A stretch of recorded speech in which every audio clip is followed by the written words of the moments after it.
C'est Grégoire. Il est un homme confiant et ambitieux, mais n'est pas égoïste. Ses cheveux sont bruns comme le chocolat. Il porte des vêtements et chaussures propres.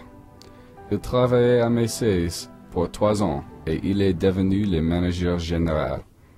Il avait eu beaucoup de succès dans sa vie et gagne de l'argent bon.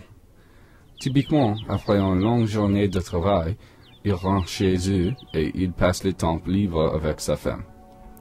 Ils se sont mariés depuis un an et ils sont très contents avec l'un et l'autre.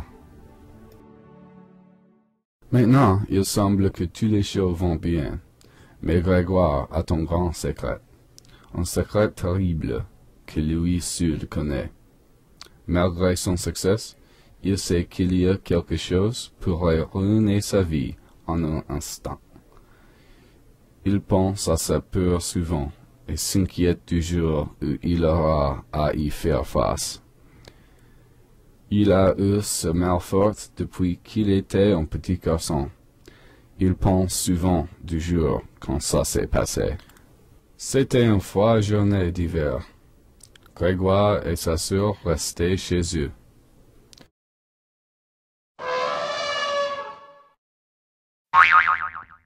J'ai une surprise, sa sœur a dit.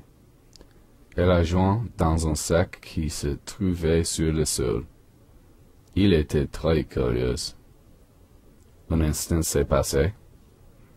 Elle a présenté un gros chat.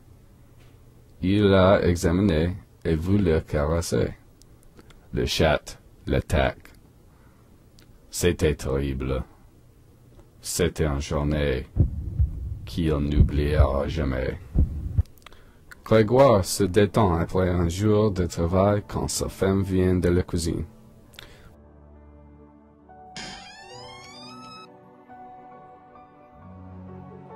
Grégoire, mon chéri, j'ai les meilleures informations pour toi. Mes parents vont déménager en Floride demain, et ils vont nous donner le chat familial. Il ne peut pas le croire. Il est un peu intense. C'est fantastique, je suis très anime. Excuse-moi, je suis un peu fatigué. Il va à sa chambre. Il ferme la porte.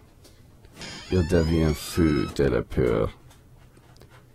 Il ne peut pas le croire. Ses pensées le tourmentent et il souffre beaucoup. Qu'est-ce que je vais faire? Il n'a pas d'idée. Qu'est-ce que je vais faire?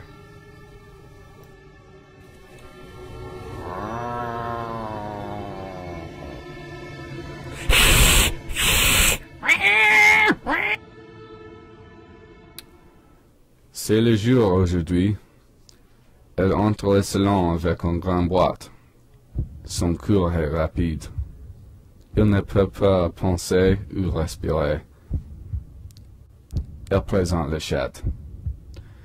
Je vais essayer, il pense. Il touche le chat. Au début, c'est d'accord. Mais ses yeux, il meurt. Sa femme est folle de tristesse et sous le choc. Les pompes funèbres prennent les corps de Grégoire. La femme sourit.